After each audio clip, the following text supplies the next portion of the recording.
I'm Anna Rose, Ii-Epstein, the co-artistic director of Nothing Without a Company.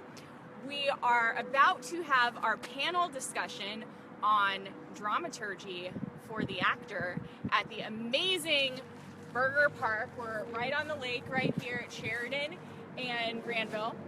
Check us out for our next production, which opens March 16th at the mansion just north of South Mansion. But we're going into the South Mansion right here, and we have some of our panelists and our literary manager looking out, saying hi to us. Oh, hello. Hello. Hey, y'all. We will be Come on in. The weather's fine. You can just go right through that door. It's much warmer in here. Yes. Yeah. We will be there very shortly. Okay, let's come this way. So we're going to go the back way to this amazing mansion. And oh my goodness, look at this sign right here. We actually have some free classes coming up January 28th from 10:30 to 2:30. Please check out our event, Nothing Without the Arts, on our Nothing Without the Company page. So come on in. I'm just gonna go on, and if you haven't already, please share the thing with us. Join us. We have Kate. Oh, okay. So, thank you all for coming. We have a panelist just finishing up on a conversation really quick, and then we're gonna be joined by I'm just gonna get cozy myself, our literary manager, Kevin Sparrow, walking onto the set. Hello. There you go. Welcome to tonight. I'm just getting my notes set up so we can have a fun And if you haven't already, and we've got please share. Yeah, please share this. Start inviting yourselves into the conversation. I don't know if this was already mentioned, but to ask questions, and we'll get a signal from Anna Rose or Shay about who's asking us questions so we can answer those live as they come up. I'm happy to field them. Jon. Oh, good. Like the little barrel hug we have. Great, so I'm just going to go right across here, introduce names as we get a little bit more, I don't know, there's some shifting of the look. But I'm Kevin Sparrow, I'm the literary manager for Nothing Without a Company, and I'm excited to do this panel on dramaturgy for actors alongside Jon Cohen, Taylor Barfield, and Kate Morris. So let's take a sit. All right. It's going to be a nice, roving conversation. And of course, as always, if you can't hear us, let us know. But I wanted to have a starting point that had a general kind of description of what dramaturgy is, and I sent this to the panelists so we can go through some of the notes, but also feel free to take this into other directions. But my starting point, and maybe this will help to understand it for some of the people watching who maybe don't know what dramaturgy does, what its function is. But I'm taking a term that's used by Jeffrey Prell and Jane Ann Crum to define the term dramaturgical sensibility as something beyond the specific role of just what a dramaturg does. Now, in literary terms, the dramaturgy of a play is its dramatic structure, especially if that structure is taken to include a range of elements, at least as inclusive as Aristotle's plot, character, theme, diction, music, and spectacle. In organic terms, a play's dramaturgy is comparable to a body's stem cell, an entity both generative and renewable that can affect many different manifestations. In emotive terms, a play's dramaturgy is its soul, that part of a being characterized by depth and interiority, the part of the self most liable to falling in love. In spatial terms, dramaturgy is to theater what architecture is to a building, an informing, fundamentally imaginative energy that shapes and gives meaning to matter. So, with that being said, that's a pretty lofty, I think, sentiment about what dramaturgy does.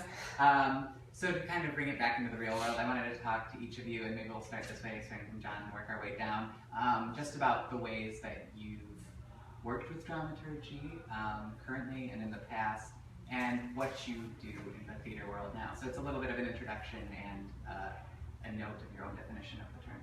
All right. So I'm Jon. I'm a company member with Jack Loeb Theater here in Edgewater, and in that capacity, I've served as dramaturg on several of the earlier productions.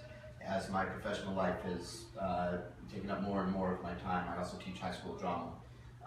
I've sort of taken a step back from dramaturgy as an active practice, at least in the professional theater world. So primarily now I'm a teacher and director more than anything else.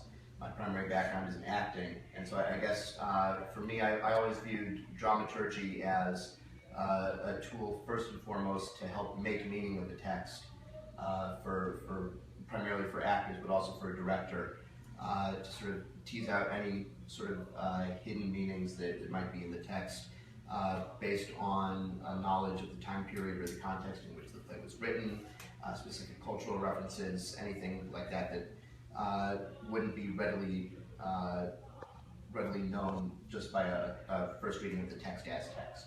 So dramaturgy is sort of like the magical little elf that provides whatever information is asked for, in my past experience. I like that, magical little elf. It's really cute, a little bit of a cute elf. I think for me, dramaturgy has always been the art of world building. And I think that theater, the cool thing about theater is you get to build a live moment, live world from a play text.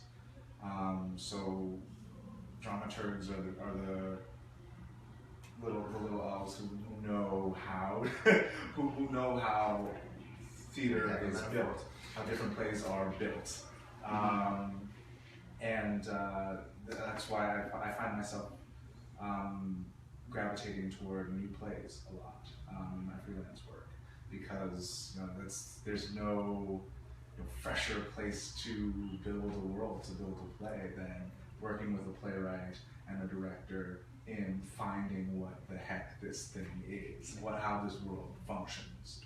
I also work as the associate artistic director at Cloud Action Theater Company, which is its own weird, different kind of dramaturgical sensibility, finding ways to put a play world in the best possible position to succeed, to flow how it wants to flow, and sort of run how it wants to run. So yeah. Great. So, and make sure to keep the elf theme in mind. Oh yeah. I have been an elf in various capacities. Just throw that out there. Let's see. I served as kind of the first type of dramaturg that Jon was mentioning on some musicals and in academic theater, and then I did a lot of the sort of production dramaturgy that and new play dramaturgy that Taylor was talking about, because it was always like a weird, like, I come from Montana where there's dramaturgy is both a new thing but also a scary, we're scared of elves there.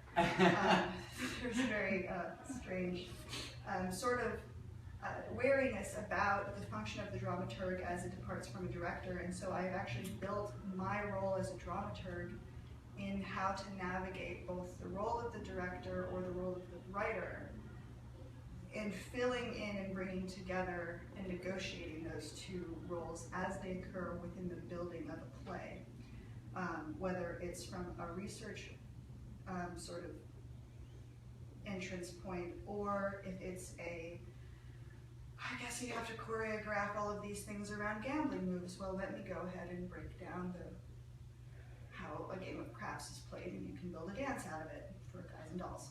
That's cool too. or this is how music theory works through the course of a musical, and I'll do all of the music theory work for you so that you and the musical director can only worry about teaching your actors to sing the things that they need to sing. From a devised theater perspective, which is the place that I like to be most in dramaturgy or performance, I like to think about the contexts of the work as it is in the physical space, but also from a textual perspective, which manifests itself in how the voice is. So, yeah, I've been a dramaturg on a bunch of devised theater projects, either with puppets or without puppets, with media or without media and puppets.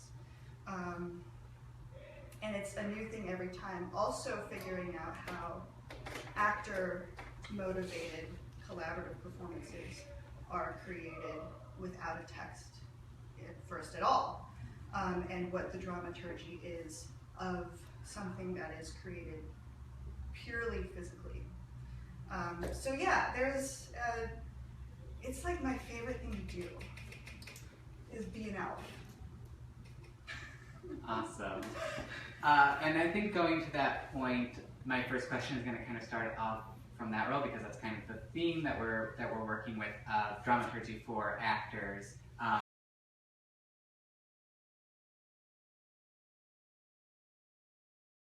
You've seen that, like, I have a dramaturgical sensibility maybe out there in the world, but that's not how I'm acting on this particular production.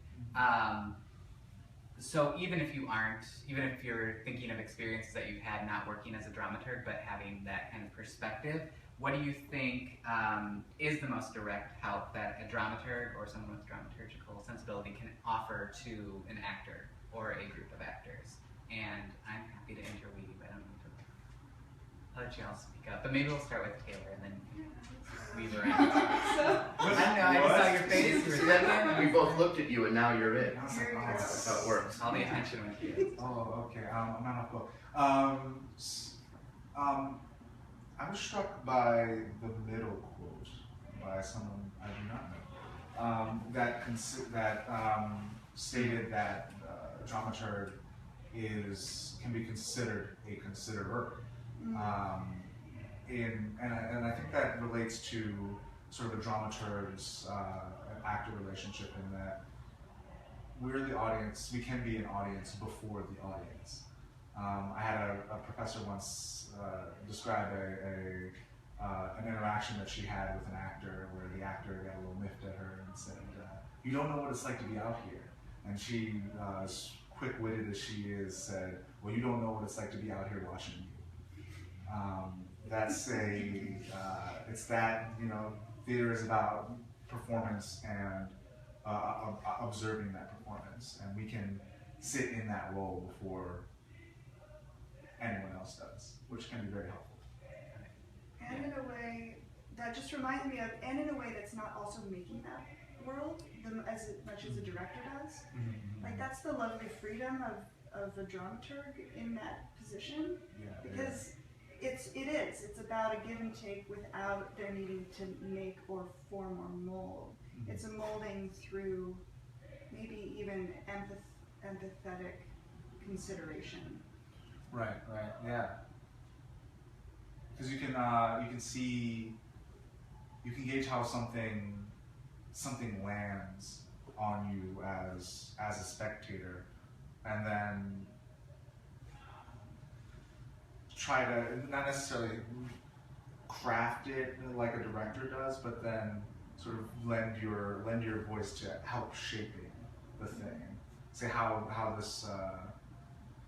this moment sort of lands differently than the intent is. Right. Which I think can be very helpful.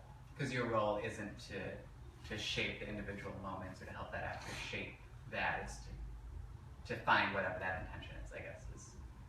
Is like there's some way of looking at the overall performance that's maybe different from how the director is looking at individual moments.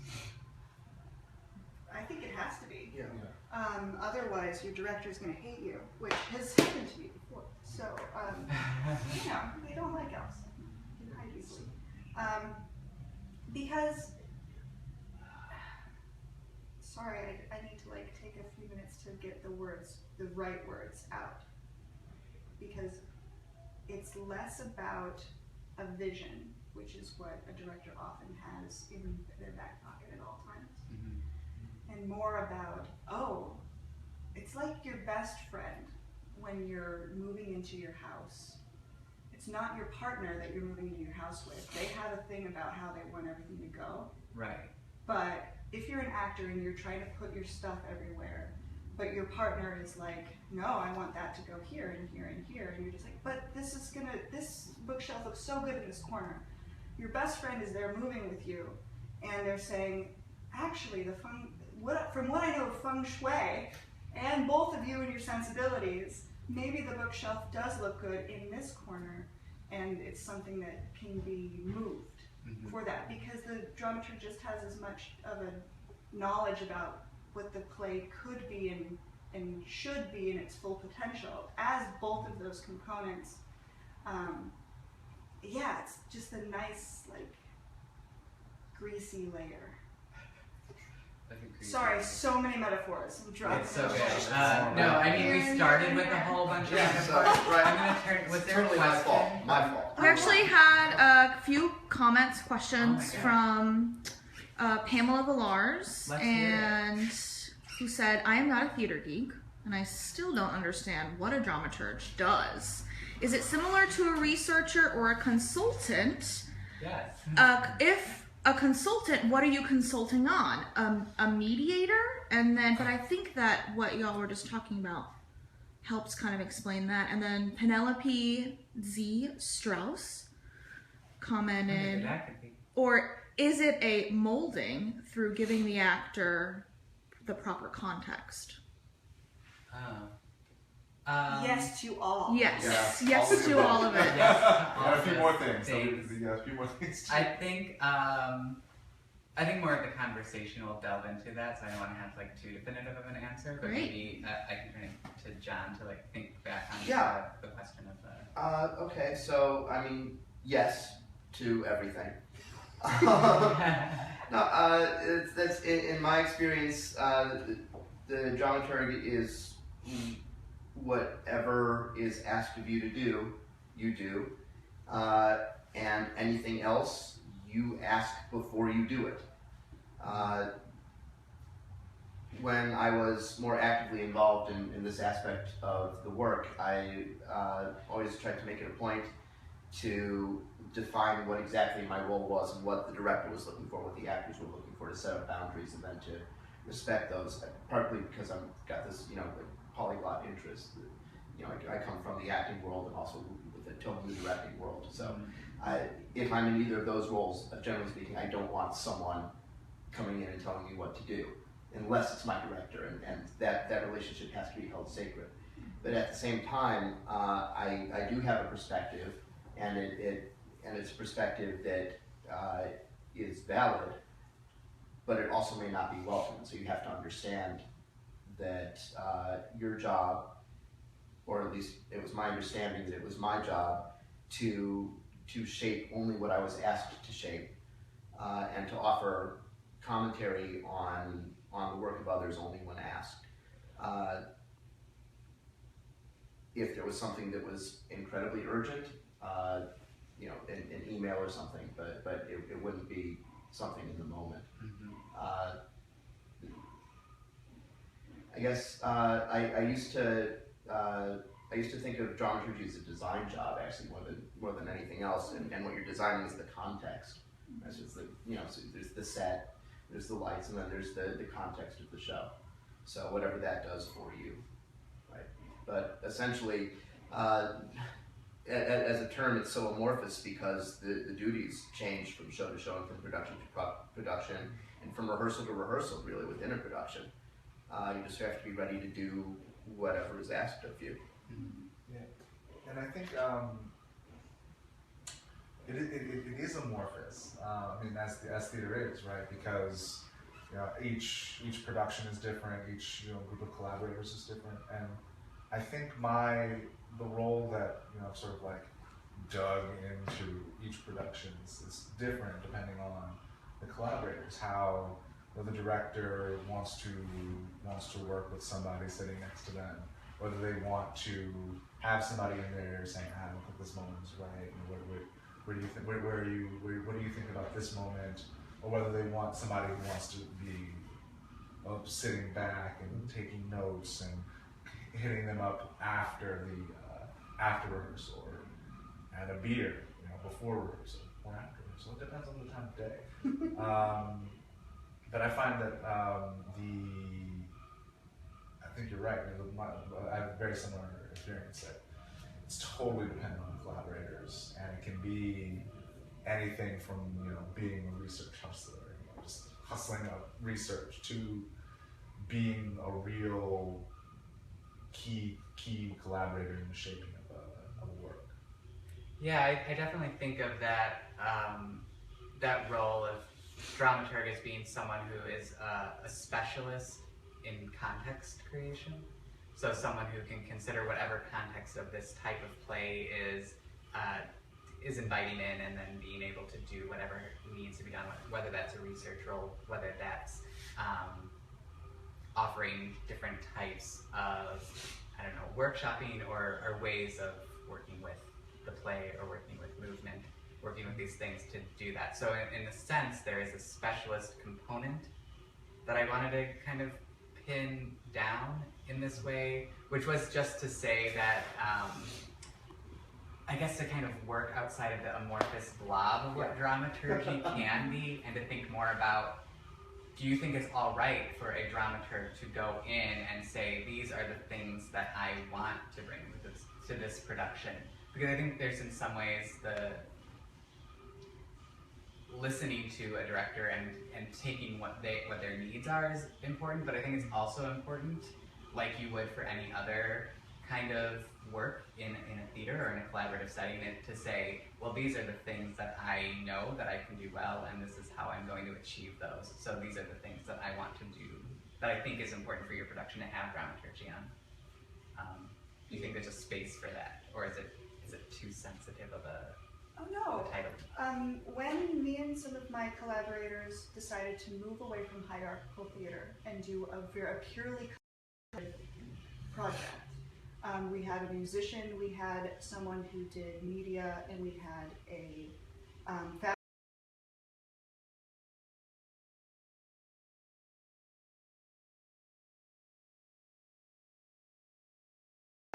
in somebody's living room.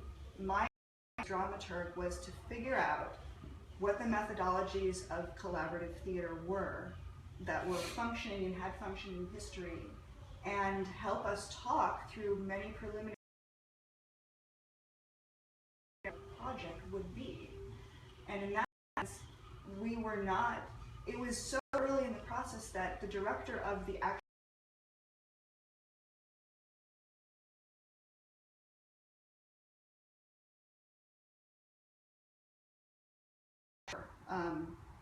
we would all kind of, my expertise, having studied devised theater methodologies, was to say, what's worked well here, here's a case study, but what I'm seeing with who we're bringing to the project, this is where each of our talents might be best allocated to make it actually happen.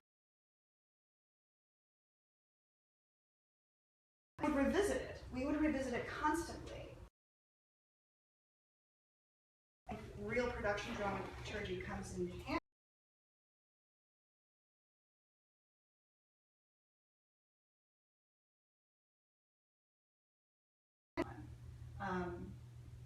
And that's, if there's not an assigned dramaturg, we actually do dramaturgical work in like almost a round robin. You turn it over to the Facebook.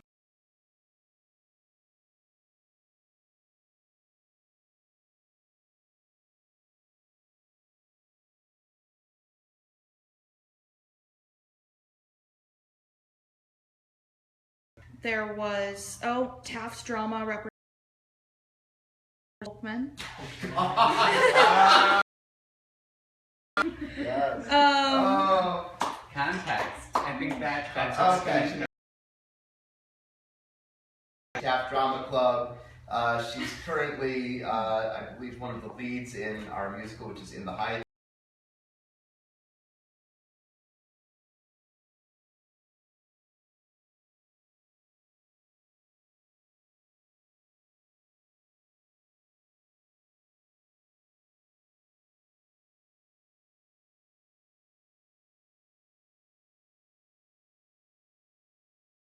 Context question to a certain degree. I know it's kind of like a weird. Jon didn't have to necessarily explain that to us, but there is a feeling of what the reaction to that was.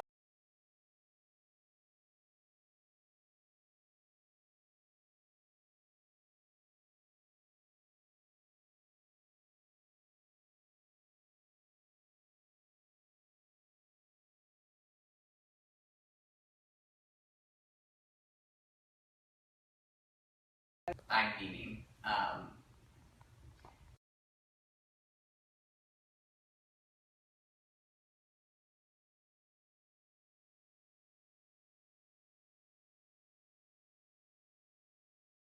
Costuming fit with the time, place of the play, maybe even as the verb. The playwright and director, and then we had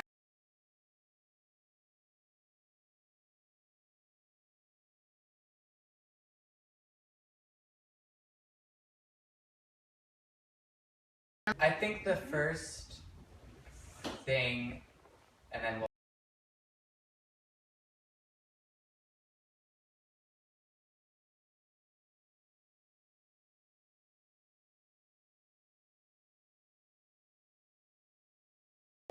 in theater to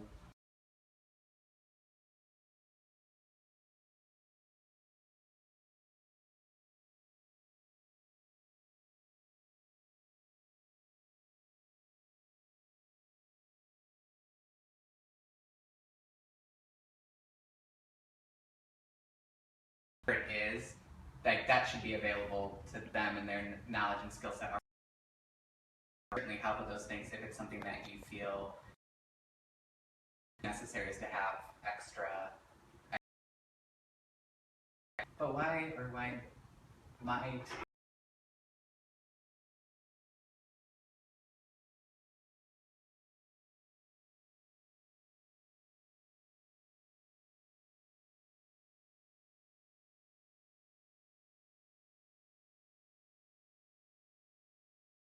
so then just on the production, but I think yeah, what you're saying.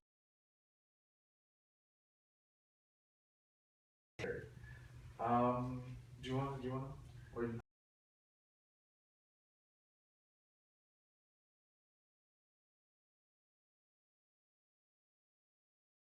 Who loved their own research process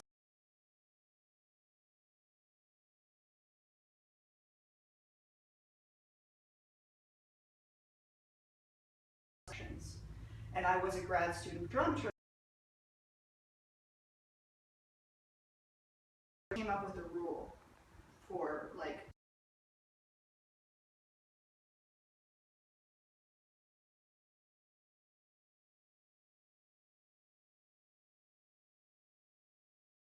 one packet from the 6 months of research that I did even before this ready for everybody on the first day. In that respect, it worked a lot like the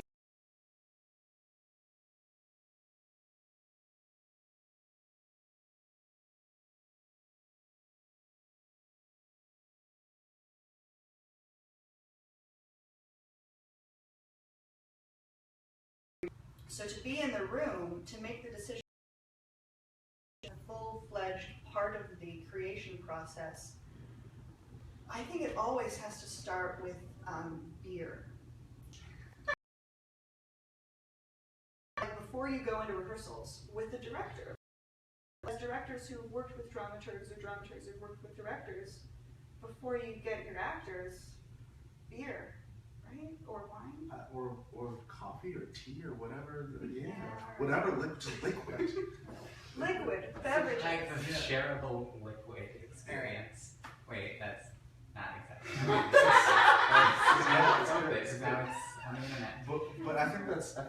that's right, and I think the most fruitful relationships that I've had with directors has been when I serve as the closest confidant, Yeah. who, you know, is a specialist in this play and the director's vision for the play, and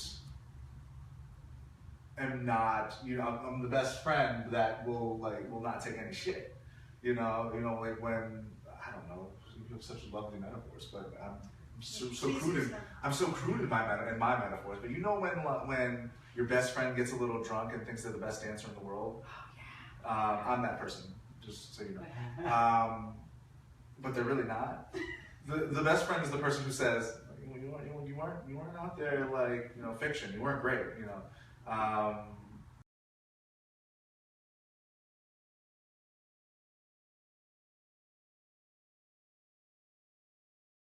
Trust, and it's really theaters. It's difficult to gain that trust when you have an assigned dramaturg.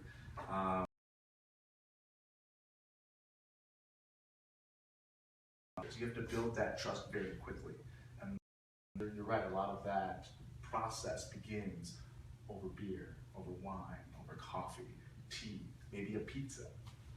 I personally.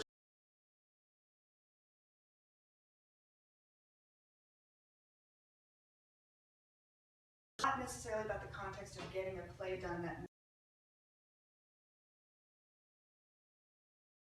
creatively. So as the master of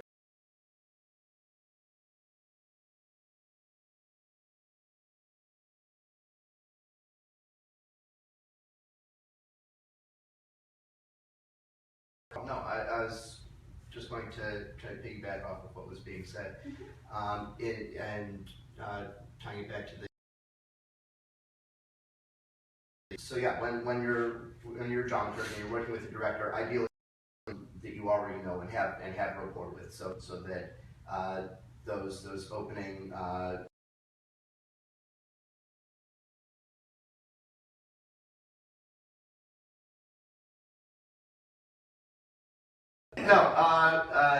Can be really about the work as opposed to the steps of actually defining the relationship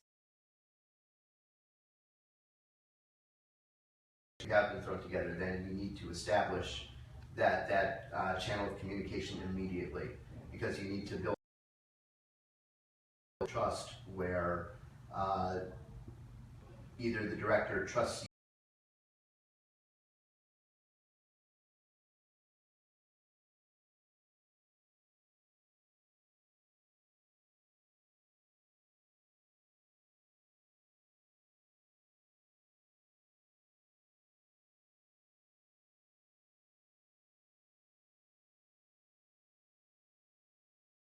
Okay, wow, okay. that's great. Yeah. It's more doable in somewhere like Florida to do the roller coaster ride method, but Yeah, and just as a student dramaturg, I had the exact opposite experience of you. I had directors who had an idea of what the play was, but just didn't quite know what everything meant and why you're right. And also, here's some other stuff you might also want to consider. Just leave that over there for you too. Buried in there. Look through it. Please look through it. It's okay if you don't, but please do. You kind of wonder sometimes how much of the protocol they're reading. Did you work with protocols at all? No.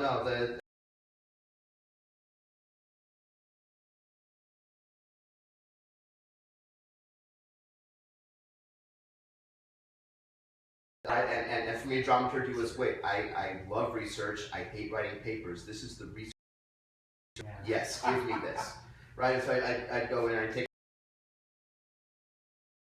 I'd leave the notes with the director, and that was what dramaturgy was to me. I've never worked with the playwright or in the development of the process. I've always been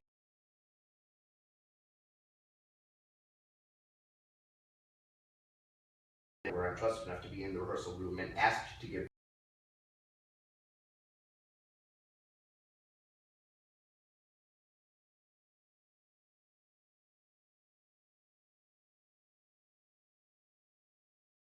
backing to the director. Okay, was this in the this was, you said graduate, so this was in the context of a class that was giving credit, or? No, No, this okay. we were assigned outside of class as dramaturgs for the season, at the academic season. Okay.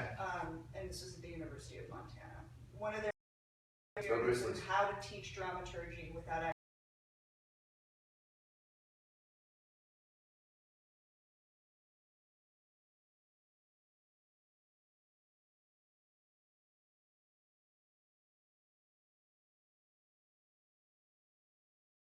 it removed it from practicality to the point where when it came devised an actor-oriented dramaturgy, it was an interesting process to try and get into it because it was so removed. It was so in the land of reading and putting footnotes. Yeah, and I think what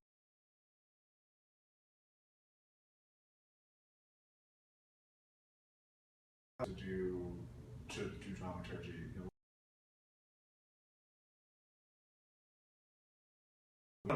one tool receptacle or another, and A tool belt, perhaps? I don't think it was a tool belt.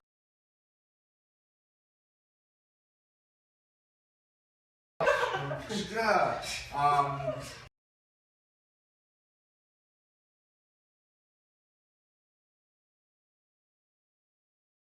I think for me the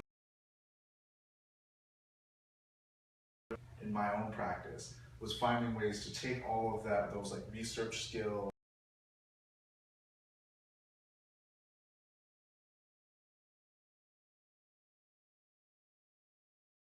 text and like feeding it to actors and feeding it to directors and feeding it to playwrights in multitudinous ways.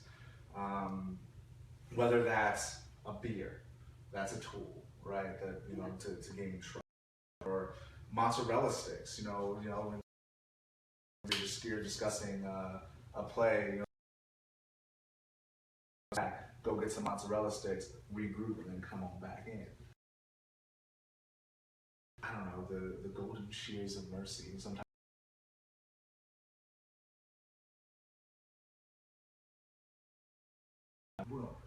finding ways to make the theater and the research practical in the room. Play. And the play practical too. You're a new play dramaturg. I am a play.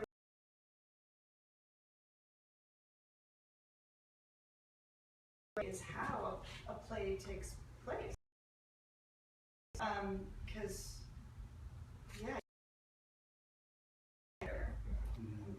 I've seen act. I was thinking too. For me, that I'm a writer, so that's where and to me, I find that most useful is or most useful to actors. That's what I usually try to think of, is this needs to be presented and put in words in a way that people can act it.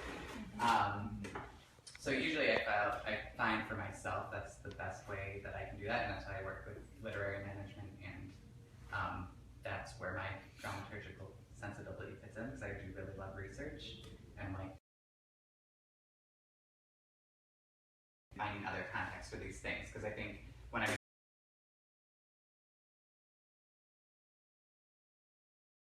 a lot to do for this, I'm I just gotta write a thing. And then come back to it. And I think for some different playwrights are going to have different feelings about how much research they need and how much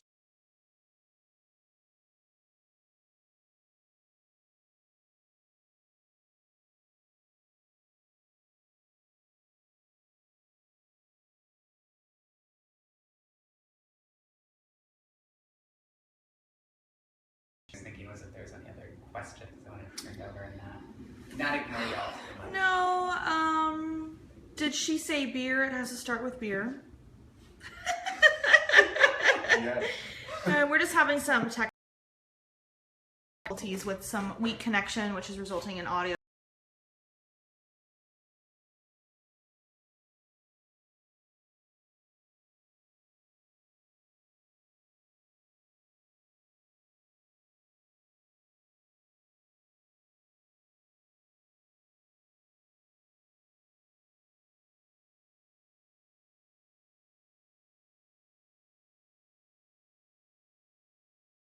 Yes. That's a really hard thing to think about, because I think I haven't really thought about dramaturgy in a sense of like how it works for a film work. Like that's, I think, a slightly different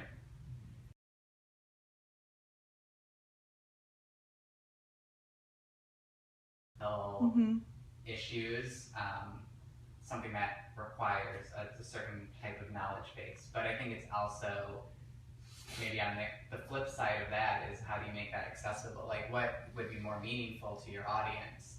To have this be accurate in this very real world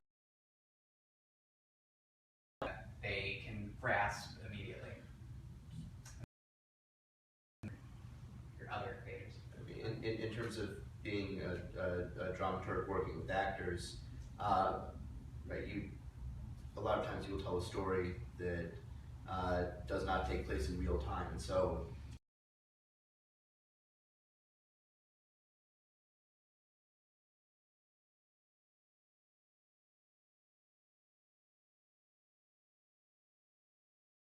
what was jurisprudence, right? How did that work? What would the characters have been going through between this scene and this scene? What else would have happened? And it's stuff that is not necessarily even going to consciously affect the performance. But I always found that as an actor, the more background information, and again, I apologize for bringing the word back again, but the more context I had, the more I understood, the more specific I'm able to be in my choices as an actor and also as a director. To be specific and vivid in a way that perhaps I wouldn't be without a dramaturg. There's a word that came to mind earlier, which is not a real word probably, called subcontext. Because you were talking about the moments that don't appear and are not part of the dramatic action of the play, but the subtext is the thing that informs it. So as a dramaturg, being well versed in the subcontexts of the play allows, or with the director, however you want to do the golden triangle, about what sub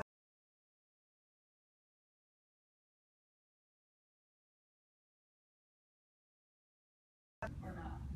Yeah. It's really important. And I think that's one thing that I'm noticing or hearing from that too, which is kind of interesting to me, is to think about how do we do that for things. There's like, in some of the discussion we're having, there's like historic.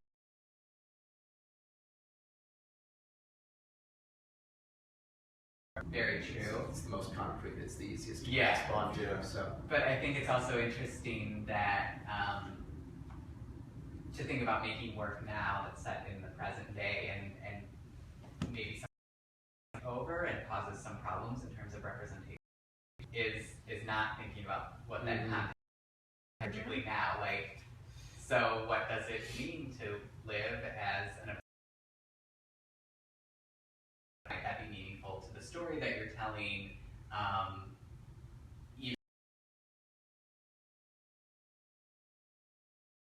Make sure that that is cast and addressed correctly. Oh, I think just a flurry of thoughts. I love this notion of subcontext, because it's not always a context of plays. That's just the easiest example. But I think a lot of it is about what's happening in the present moment, and the subcontext, the sub meanings of what you put on stage. So you talk about oppressed peoples. I think a lot about in my work colorblind casting and the meanings ascribed to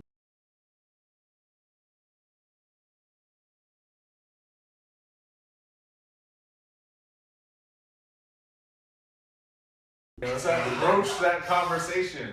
Like, hey, what does it mean that this black actress says the line, "We'll just give the bird to the colored maid" in a play that is written. Never mind. None of you all know. So yeah, 1957. In the 1930s, and was written for What does that mean when you put that line in the mouth of a Black actress? And facilitating those conversations is do a lot.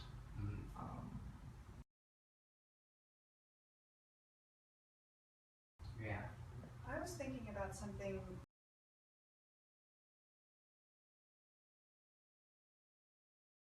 social, the way that the dramaturgy of actors specifically works in present theater work.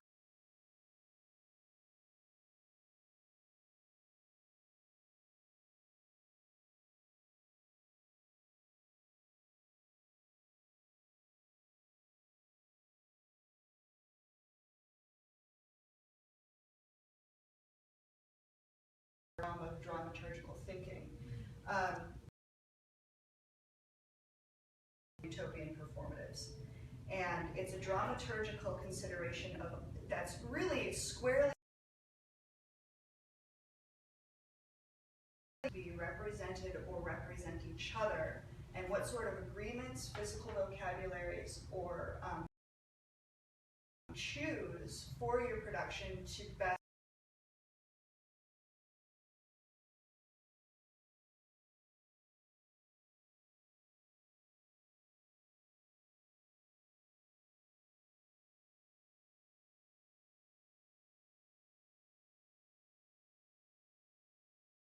in a very important dramaturgical function that would be, I think, really interesting to have the dramaturg pay attention to.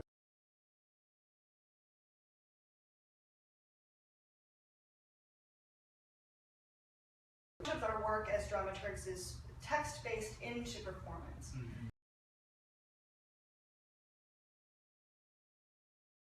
Is figuring out where the text in place. Then it becomes a social context, right? Right. It's all about our behaviors as advanced primates, and and so then it's like, oh, do we want to use Le Bon's physical techniques in order to for an audience so that it's like, I don't know, anything. Okay.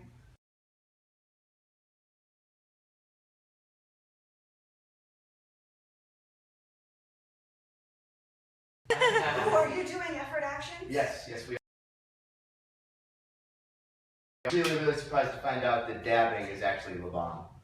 It is. Every time. Dab. Yes. Oh, The it's time so campaign, good. scores a touchdown, you're like, Yeah. Le Bon's. Yep. Right, there you go. There's Bruno. Nice, there it is. That's as a teacher, my job is to take everything cool to them and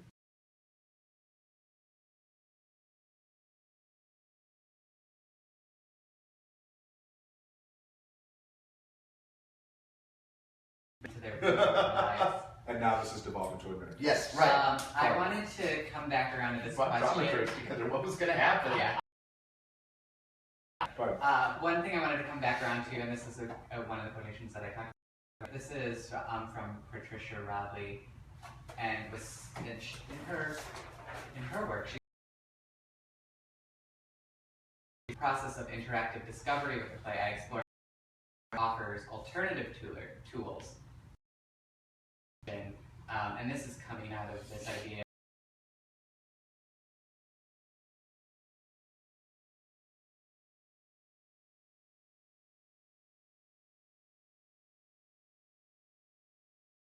of performance in a certain way. What can actors take away? There's not a dramaturg working on their production.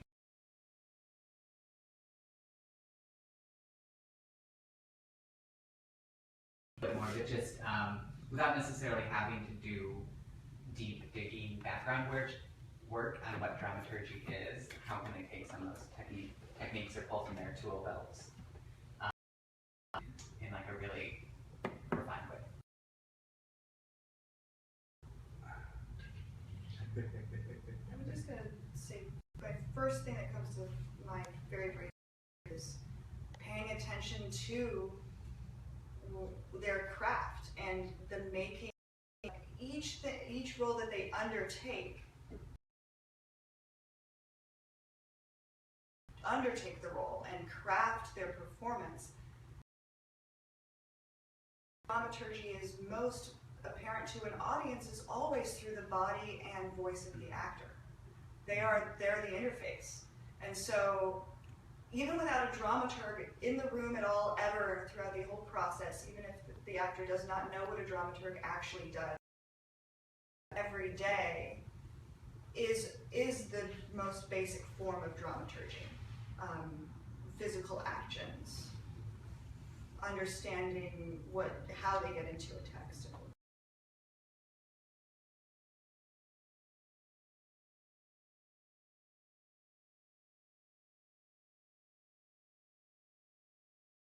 Anything that doesn't quite make sense or is vague, and to clarify it and to specify.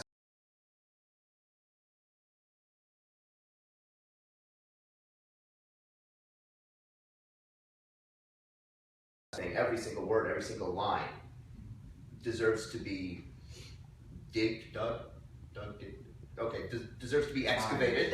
Mine, okay, there. Right, yes, examined, what happened, right? Every line is important, and your intention. Every line deserves clarity and specificity, through performance, through voice, through actor, through the choices that you make. Make sure that you are making informed choices about every to the extent that you can. So I think that's where the acting and dramaturg sensibilities kind of collide for me and mesh.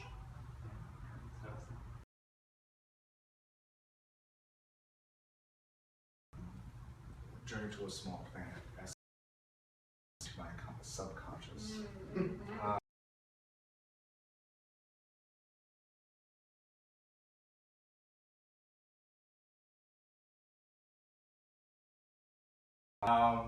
And so for me, dramaturgy and dramaturgical sensibility has always been about considering the play as a world that we are all collectively building. And when I act, I think about my role as a little pillar in that world. And I think one way that an actor can sort of attack a piece with a dramaturgical, consider the world that the production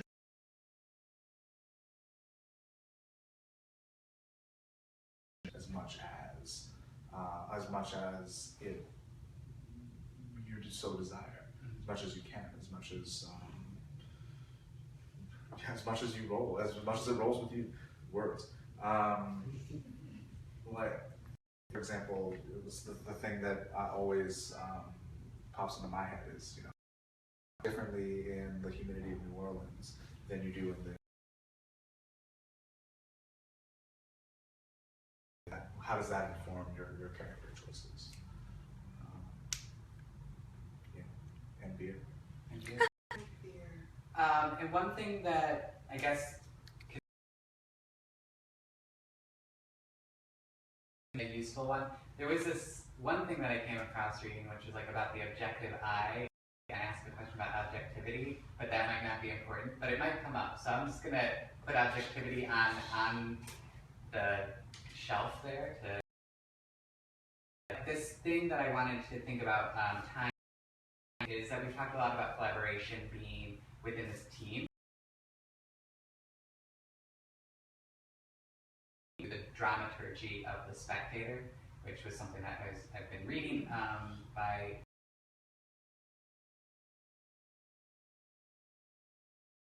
article by them, but about kind of coming to the dramaturgy of the spectator. And in that, they quote Umberto Eco, and so this is about writing. This is kind of about a reader relationship to writing, but they use it in a thing made and theater relates to the audience. And it was, so this is about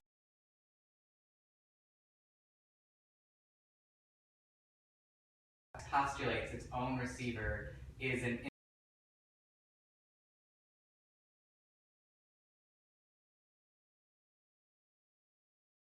a text is a product, the interpretive fate of which belongs in part to its own generating mechanism. So in a sense that some of the meaning that's made has to be received. Spectator is as important a part of creating as the playmakers. If a play is done in the woods and no one is there to watch it, do the play effort. I've done a few of those. Show up.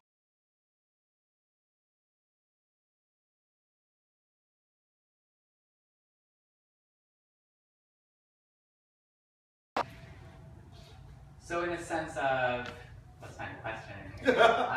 Because I do like that statement, and I think it is, for me, a fundamental question of what is dramaturgy's function? Is dramaturgy just to serve a creative team and make it feel that it's done all its accountability work?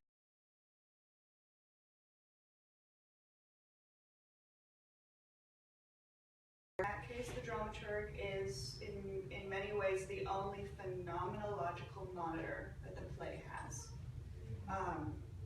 In that it is they have the unique ability to be outside enough, to have enough objectivity about the process, to do, instead of just doing the being scene, right? Because so much of the design, direction, and acting component is about the being seen, but the dramaturg can see for the production. Yeah.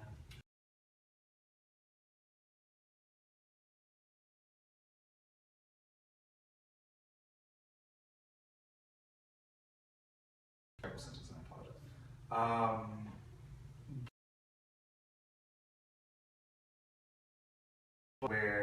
Where an audience, how an audience will meet this work of art, and then maybe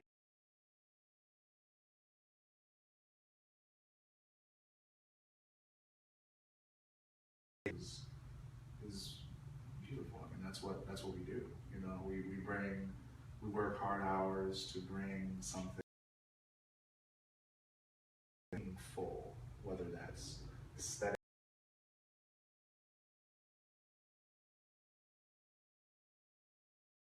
utility, meaning. We work so hard to make that, to bring that to an audience, and I think the dramaturgy.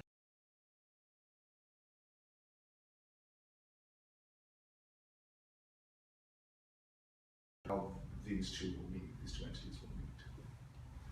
Yeah. I like to use meteorology. I just throw a little pepper on it. Yeah. I played the meteorologist in transformation.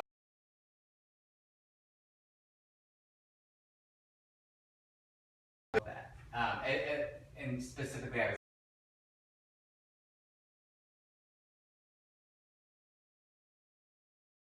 was experiencing, but at the same time, maybe the dramaturg is the only person who ever has to consider that, you know, they're the only people who can really be in the position to consider how the spectator collaborates in the making of a piece and in the ultimate.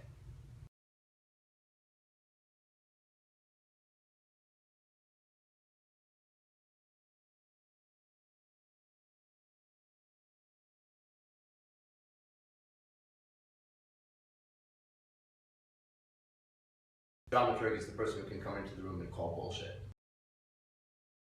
And if you're involved in the process, and it can be very insular, and it lends itself to masturbatory impulses, right? And so, kids, I apologize, right? The dramaturg can come in and say, "You stop jacking off on stage," right?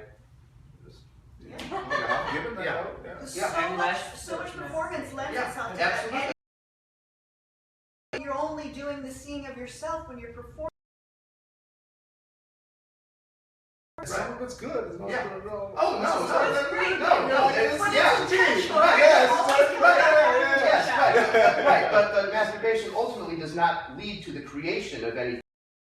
Population. Right, you need population, you need the audience. Right. So This is a strange metaphor. that got weird. Yeah. Sorry. But I think It that's starts with beer. I'm not starts saying with beer. So, but,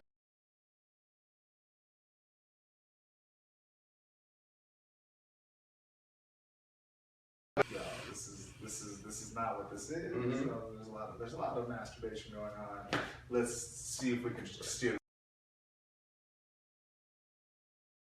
To come in and be like, look, this is masturbation. Chicago Tribune. Well, and that's It'd be hopefully. like, look at the masturbation, don't go and see it. Yeah. Like, Right.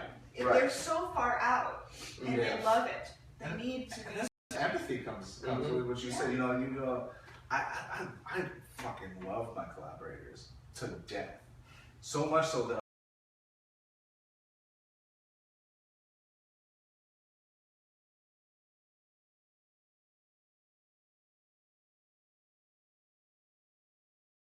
Hard work. it's labor of love. Yeah. I think that's a good place to end. Yeah, nice. Cool. See your finger right at the end. And if there's other questions in this Facebook feed live, we can answer them.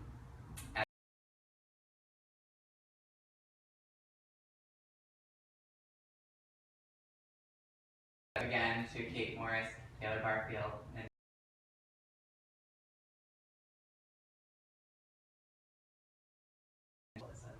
as a tool to think about. Thanks for having Thanks for having us. Yeah. Yeah.